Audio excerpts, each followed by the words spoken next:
Bienvenue à Coram Deo.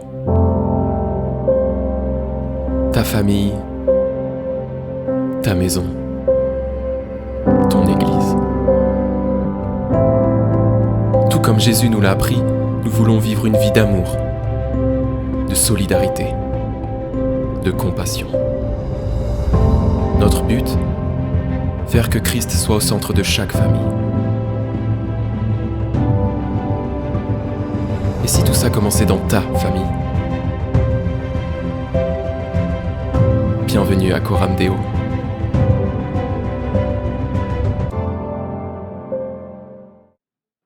Bonjour à tous. Soyez tous les bienvenus à la maison du Seigneur. Toujours une grande joie de se retrouver entre frères et sœurs, de pouvoir louer Dieu ensemble. Pas vrai? Je suis dans la joie quand on me dit « Allons à la maison du Seigneur ». Je ne sais pas si vous êtes venus comme ça ce matin, si vous vous êtes levés et que vous vous êtes dit « Je suis vachement content quand même d'aller à l'église et de retrouver mes frères et sœurs ». Parfois on peut être dans la routine, mais si on est attentif, il y a toujours quelque chose que Dieu fait. Et Dieu a une parole pour toi ce matin. Dieu veut te révéler qui il est encore. Amen. Alors ouvre ton cœur, ne reste pas fermé, ouvre tes oreilles et écoute bien. Alors si ce matin, si je posais la question à chacun d'entre vous, qu'est-ce qui vous vient à l'esprit lorsque je vous parle de Dieu? Je ne vais pas faire un par un parce que sinon on est là jusqu'à 16h. Mais qu'est-ce qui vient à votre esprit si je vous parle de Dieu? Si je commence à vous parler de Dieu? Vous pouvez donner des réponses, allez. Majesté, fidélité, créateur, son amour, sa puissance, bienveillance. Ouais. Vous avez tout bon, ok? Tout le monde a 20 sur 20. Je suis un bon prof. Ou pas. En fait, peu importe la réponse qu'on donne à cette question, parce qu'en fait, la réponse qu'on va donner révèle la manière dont on connaît Dieu. Ça révèle la manière et la façon dans laquelle je connais Dieu. Si je crois que Dieu est bon, alors c'est facile pour moi de vivre cette bonté. Pas vrai? Connaître la nature de Dieu nous aide à vivre nos vies en tant que chrétiens et il nous aide à vivre notre foi. Parce que quand tu comprends comment Dieu est, alors tu peux vivre ta vie en reflétant qui Dieu est. Si tu crois, comme je l'ai dit, que Dieu est bon, alors ce sera facile pour toi de vivre ta vie en reflétant la bonté de Dieu. Si tu penses que Dieu est grand, alors il sera facile pour toi de refléter la grandeur de Dieu, de prendre des pas de foi qui sont parfois à nos yeux fous. Si tu crois, lorsque je te parle de Dieu, que Dieu est miséricorde, et si c'est ce qui te vient à l'esprit en premier, alors dans ta vie, il sera plus facile de manifester la miséricorde de Dieu. Parce que c'est ce que tu crois.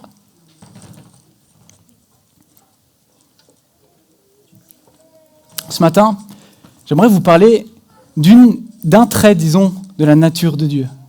J'aimerais vous montrer comment Dieu est.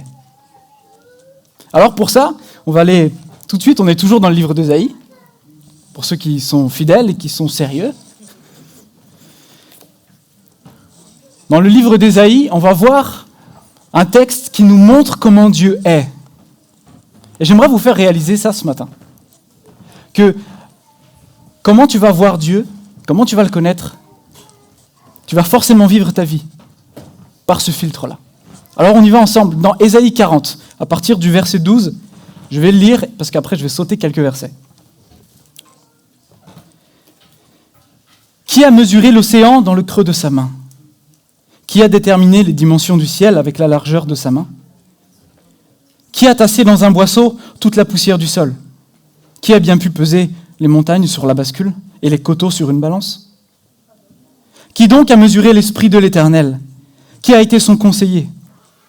De qui Dieu a-t-il pris conseil pour se faire éclairer? Qui lui a enseigné la voie du droit? Et qui lui a transmis la voie du savoir et lui a fait connaître le chemin de l'intelligence? Voici, les nations sont pour lui comme la goutte d'eau tombant d'un seau, ou comme un grain de sable sur le plateau d'une balance. Voici les îles et les régions côtières, il les soulève comme de la poussière. Les cèdres du Liban ne suffiraient pour nourrir le feu de son autel. Tous les animaux qui y vivent ne seraient pas assez nombreux pour l'Holocauste. Toutes les nations, à ses yeux, sont comme rien. Et elles ont pour lui la valeur du néant et du vide. Et je passe au verset 25. « À qui voudriez-vous me comparer ? Qui serait mon égal ? Demande le Dieu saint. Levez bien haut les yeux et regardez. Qui a créé ces astres ? C'est celui qui fait marcher leurs armées en bon ordre, qui les convoque tous, les nommant par leur nom. Et grâce à sa grande puissance et à sa formidable force, pas un ne fait défaut. Pourquoi donc Jacob parlait ainsi ? Pourquoi dire ô Israël, mon sort échappe à l'Éternel et mon Dieu ne fait rien pour défendre mon droit ? Ne le sais-tu donc pas ? Et n'as-tu pas appris que l'Éternel est Dieu de toute éternité ? C'est lui qui a créé les confins de la terre. Amen. S'il y en a qui n'ont pas encore compris, ce matin, je vais vous parler de la grandeur de Dieu. Ce texte-là, je crois, nous montre bien combien Dieu est grand. Et si notre Dieu est grand, alors ce qu'il fait est grand. Et c'est mon premier point. Si, dans sa nature et par nature, il est grand, alors tout ce qu'il va faire après, ça va être grand. La plupart du temps, lorsque on parle de la grandeur de Dieu, ou quand on nous parle de la grandeur de Dieu dans la Bible, ou que quelqu'un veut parler de la grandeur de Dieu, une grande majorité du temps, on nous parle de sa création. On nous parle de la création et il nous parle de sa nature. Tout simplement parce que c'est facile pour nous de réaliser à quel point on est petit, à quel point on n'est rien. J'imagine que là, je vois un magnifique paysage et je sais qu'il y en a qui sont des îles. Vous êtes déjà retrouvés face à l'océan, face à la mer. Et vous vous dites, mais c'est tellement grand, c'est tellement immense, c'est tellement beau, je suis petit face à ça. Non ? Bon, il y en a, ils ne sont pas trop convaincus. Donc, pour convaincre ceux qui ne sont pas encore convaincus, j'aimerais aller un petit peu plus loin et vous montrer en image la grandeur de Dieu. Alors, on va passer une vidéo, et dans la première partie de la vidéo, vous allez voir à quel point la création de Dieu est énorme. Dans la deuxième partie de la vidéo, vous allez voir, on va partir de la terre et on va aller jusque dans l'espace. Vous allez voir comment notre Dieu est grand. Je ne sais pas vous, mais moi, je suis émerveillé quand je vois ça. Je suis émerveillé quand je vois la beauté, la grandeur, et à quel point, finalement, on n'est rien. On n'est rien. Rien du tout. On est petit, petit. Ça, c'est de ça que Dieu parle. Lorsqu'il interpelle son peuple et qu'il dit « Je suis le créateur de l'univers ». Lève les yeux. Regarde. Et à l'époque, d'Ésaïe, ils n'avaient pas ça, eux. Ils ne pouvaient pas voir tout ça. Ils n'avaient pas de télescope pour aller loin, pour voir à quel point c'était grand. Mais notre Dieu est grand.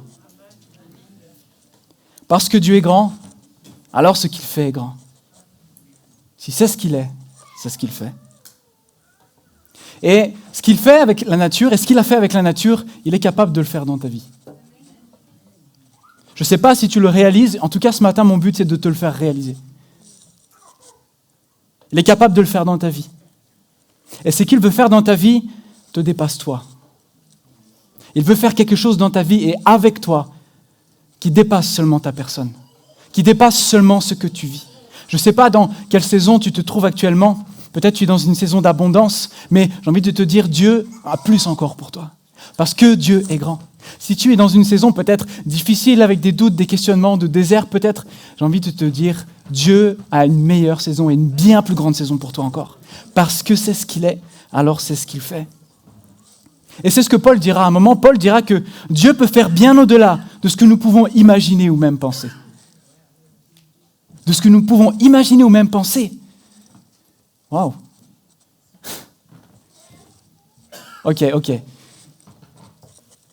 Quelques minutes, quelques secondes, disons. Essayez de penser à le truc le plus fou que vous pouvez imaginer. Le truc le plus dingue, allez-y, il n'y a pas de limite, personne ne voit ce qu'il y a dans vos têtes, sauf Dieu. Le truc le plus fou. C'est bon, vous l'avez ? Dieu peut faire bien plus encore. Dieu peut faire bien plus encore. Je ne sais pas, mais moi, quand je me demande qu'est-ce que je pourrais penser de plus fou, vraiment plus fou, allez, je vais pousser le bouchon. Que je sois le roi de la terre et que j'ai des super pouvoirs. Genre téléportation, ce genre de truc. C'est fou quand même, mais Dieu est capable de le faire. Dieu est capable de le faire. Il est même capable de faire bien plus. Je n'ai pas dit qu'il allait le faire, ok? Rassurez-vous, je ne suis pas en train d'enseigner des trucs bizarres, ok? Il ne fera pas ce genre de choses-là. Mais Dieu est capable de le faire. Parce qu'il est grand. Et bien souvent, on ne réalise pas. On ne réalise pas que Dieu est grand parce que ce qu'on fait, c'est qu'on met Dieu à notre échelle. On met Dieu à notre échelle, on le limite. Parce qu'on est des êtres finis, parce qu'on est des êtres humains, parce qu'on a un début et parce qu'on a une fin, alors on essaye d'appréhender la grandeur de Dieu, alors on essaye de le ramener à quelque chose qu'on connaît. On essaie de le ramener à nous-mêmes, à notre vie et à notre sphère. Mais Dieu est bien plus grand que ça.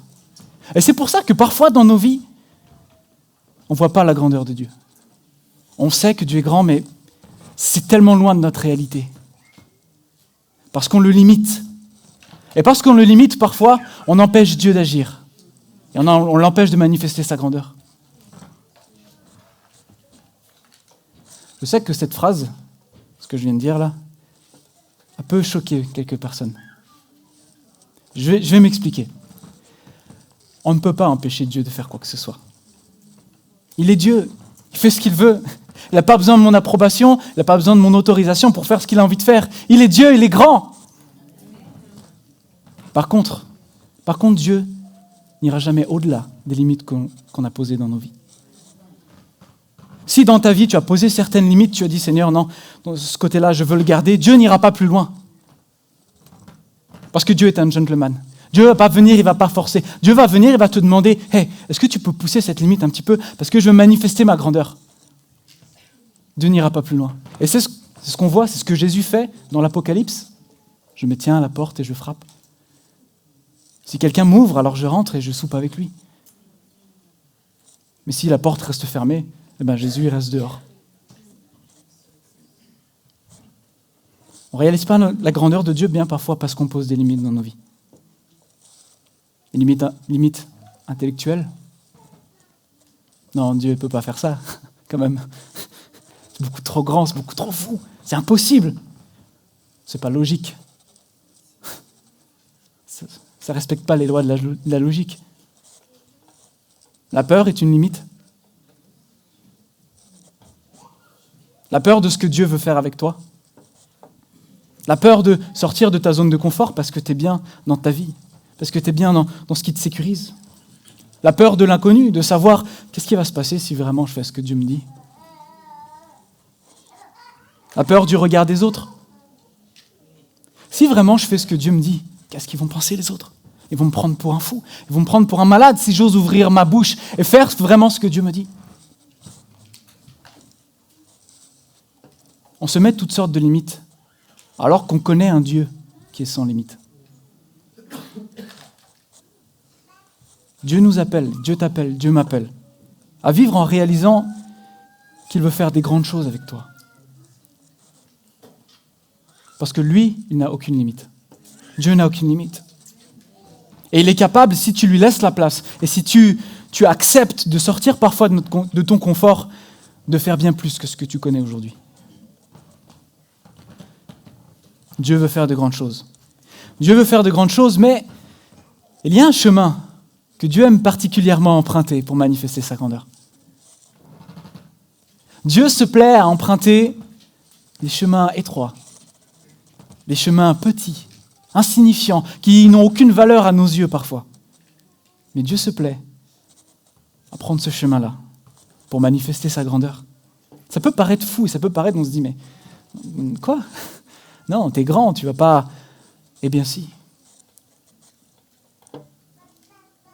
Jésus dira, si quelqu'un veut être grand parmi vous, qu'il soit le serviteur de tous. Serviteur. Serviteur de tous. Vous savez ce que c'est qu'un serviteur ? J'imagine que vous avez une petite idée. Ok, donc, imaginons, vous êtes chez vous, Imaginez que vous avez un serviteur. Il y en a qui se réjouissent peut-être, et qui jubilent en eux-mêmes. Imaginez que vous avez un serviteur. Le serviteur, il vous fait à manger. Vous mangez, il fait la vaisselle, puis vient son tour de manger. Il fait le ménage, il fait le linge. Si vous avez besoin de quoi que ce soit à n'importe quelle heure de la nuit, il est là, il est disponible, il est à votre service. Le serviteur, il est le premier à se lever. Et il est le dernier à se coucher. Je ne sais pas vous, mais pour moi, ça, ce n'est pas la définition de la grandeur. Ça, c'est la définition d'un moins que rien. De quelqu'un qui est un esclave, un serviteur, vraiment. C'est le mot. Mais Dieu se plaît à prendre ce que personne ne considère et à le considérer comme grand. Amen. Et dans la Bible et dans l'histoire de l'Église et des hommes de Dieu, on a des multiples exemples, parce que c'est la façon que Dieu aime faire, c'est la façon que Dieu aime prendre, c'est le chemin que Dieu aime prendre pour manifester sa grandeur. Gédéon. L'histoire de Gédéon, Dieu se présente à Gédéon et lui dit « Gédéon, vaillant héros, tu vas aller délivrer mon peuple. » Moi ? Oui, toi. Mais attends Dieu, je suis le plus petit de ma famille. Ma famille est la plus petite de notre tribu. Et ma tribu, elle est la plus petite de toutes les tribus du pays. Je pense que tu t'es trompé de personne. Non, c'est toi que j'ai choisi.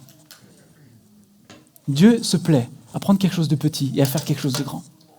Le roi David, qu'on considère comme le roi selon le cœur de Dieu. Waouh! Qu'est-ce qu'on aimerait être comme David? Un grand roi. Et pourtant,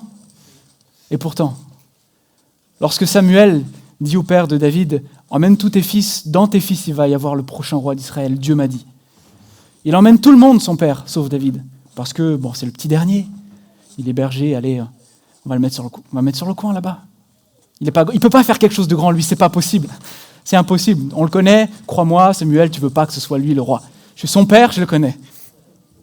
Et pourtant, lorsque David vient, Samuel dit, c'est lui le prochain roi. L'apôtre Paul, qui est un peu plus proche de nous.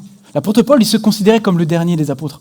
Le dernier, c'est-à-dire qu'il était arrivé le dernier, mais en plus de ça, il se considérait le dernier parce qu'il avait persécuté l'Église de Dieu.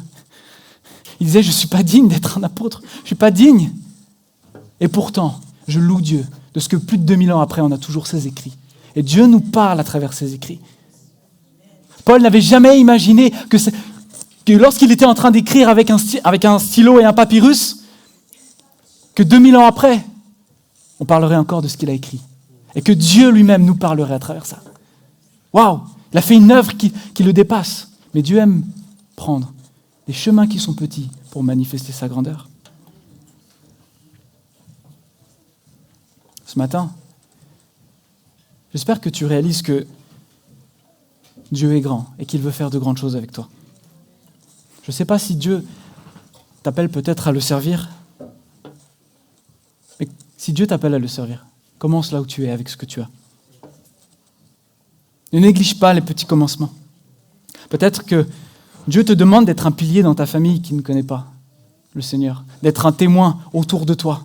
Et peut-être, j'en sais rien, mais tu te dis, mais je suis bien trop petit, je connais tellement peu de choses, ma vie est insignifiante face à toute cette famille.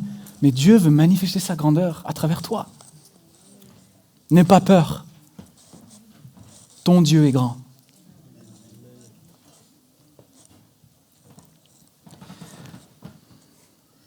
Alors que je réfléchissais, vous savez, à la grandeur de Dieu, je me suis rendu compte que, et comme je vous l'ai dit, il y a des choses qui nous empêchent de vivre la grandeur de Dieu, qui nous empêchent de voir la grandeur de Dieu. Il y a, comme je vous l'ai dit, les limites que nous-mêmes on pose. Mais il y a des choses qui sont indépendantes de nous et qui nous empêchent de voir parfois la grandeur de Dieu. Et c'est les problèmes. On a parfois dans nos vies des problèmes qui ne dépendent pas de nous. On n'a rien demandé et ça nous tombe dessus.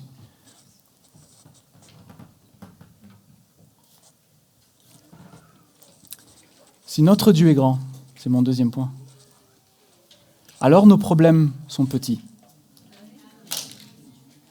Si notre Dieu est grand, alors nos problèmes sont petits. Je ne suis pas en train de minimiser les problèmes. Ce n'est pas ce que je suis en train de dire. Je ne suis pas en train de dire que les problèmes que tu as dans ta vie, ce n'est rien, c'est de la poussière, ne t'en préoccupe pas. Ce n'est pas ce que je suis en train de dire. Ce que je suis en train de dire, c'est que bien souvent, nos problèmes, c'est nous qui les rendons plus grands. C'est nous qui en faisons une montagne. On a l'impression qu'ils sont énormes et qu'on ne pourra jamais les surmonter.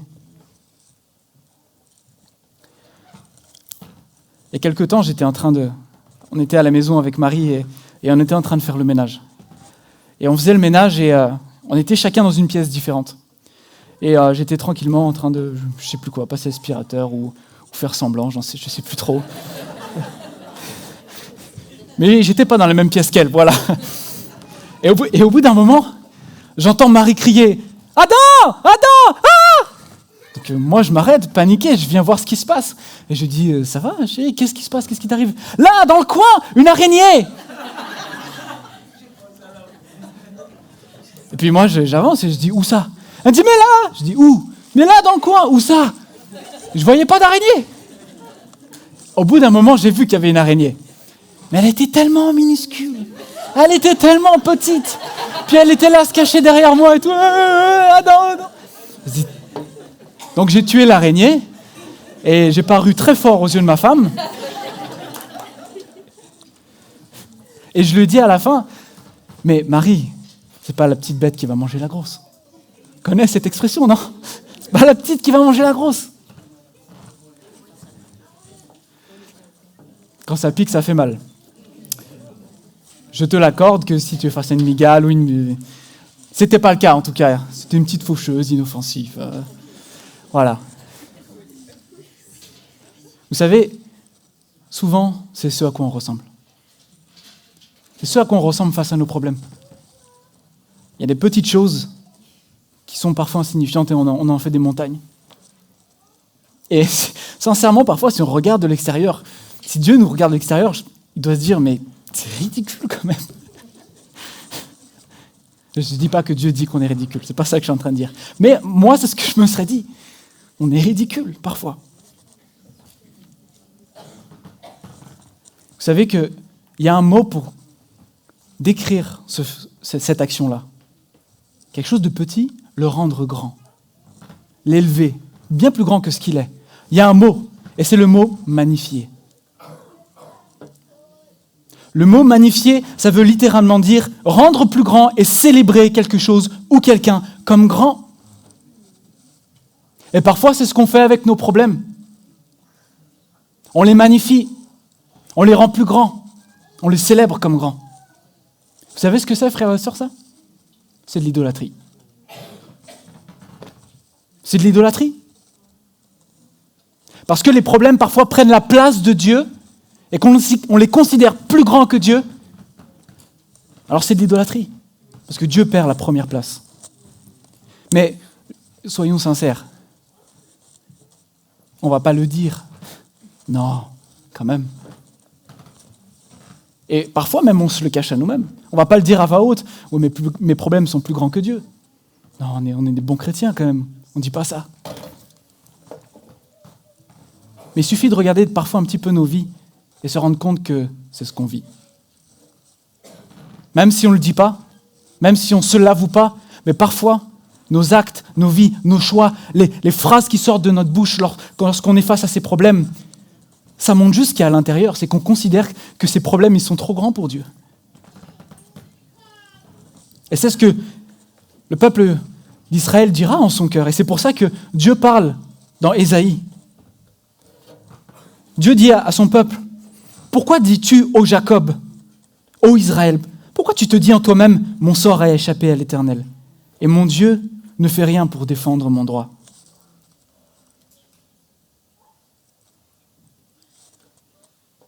Si on est sincère, si on est vrai, c'est ce qu'on pense des fois. On pense que Dieu, tu fais rien pour moi de toute façon. Je suis tout seul dans mon problème. Tu es grand, je le sais, mais pas pour moi, pas pour ma situation. Quelle a été la réponse de Dieu? Parce que là, c'est Dieu qui met à nu le cœur. Quelle a été la réponse? Qu'est-ce que Dieu dit après ça? N'as-tu pas entendu? N'as-tu pas appris que je suis l'Éternel de toute éternité? C'est moi qui ai fait les confins de la terre. Autrement dit, ce que Dieu est en train de dire, c'est que je suis grand. Tu es peut-être dans ton problème, mais moi, je suis plus grand. Mais non seulement je te dis que je suis grand, mais regarde, je vais faire quelque chose. Non seulement je le dis, mais je le fais. Et Dieu, il continue. Il donne de la force à qui est las. Il augmente la vigueur de celui qui est épuisé. Les jeunes gens se lassent et ils s'épuisent, et même les robustes gaillards tombent. Mais ceux qui comptent sur l'Éternel renouvellent leur force. Ils prennent leur envol comme de jeunes aigles. Sans se lasser, ils courent, ils marchent en avant et ils ne s'épuisent pas. Non seulement Dieu, sa réponse c'est « je suis grand », mais regarde, je vais faire un miracle. Tu pourras marcher alors que c'est impossible de marcher. Je vais renouveler tes forces. Alors que peut-être tu es dans un âge avancé et que tu n'as plus la force. Je suis capable de le faire parce que je suis grand. Et parce que c'est moi qui ai créé tout ce qu'on a vu tout à l'heure. Notre Dieu est grand. Alors face à nos problèmes, Dieu l'est aussi. Je demandais au groupe de louanges s'ils peuvent se préparer à revenir.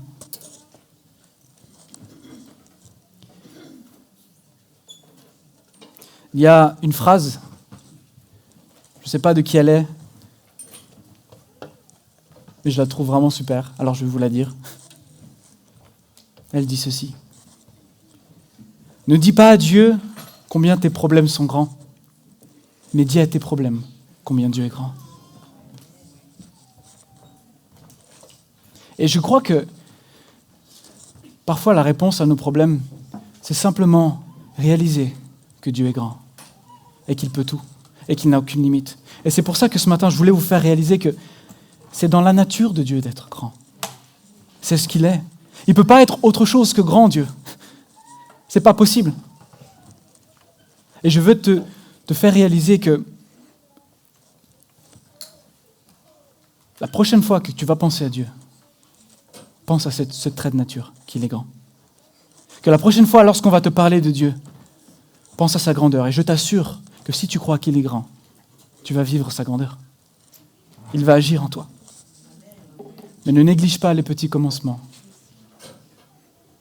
Parce que Dieu emprunte des chemins qui sont parfois insignifiants. Notre Dieu fait de grandes choses en passant par les petites. Dans l'avenir, dans les situations que tu vas rencontrer, ne magnifie pas tes problèmes. Ne les rends pas plus grands que ce qu'ils sont. Ne leur donne pas trop d'importance parce que ce serait remettre en question la grandeur de Dieu. Et croyez-moi, vous ne voulez pas faire ça. Et je ne veux pas faire ça. Alors, je vais prier et puis on va prendre un chant qui déclare « Ô Dieu, tu es infiniment grand ». Et alors qu'on va chanter, repensez aux images que vous avez vues. Repensez à ce texte d'Ésaïe et repensez à ce que je viens de vous dire. Dieu veut vous révéler à quel point il est grand dans votre vie.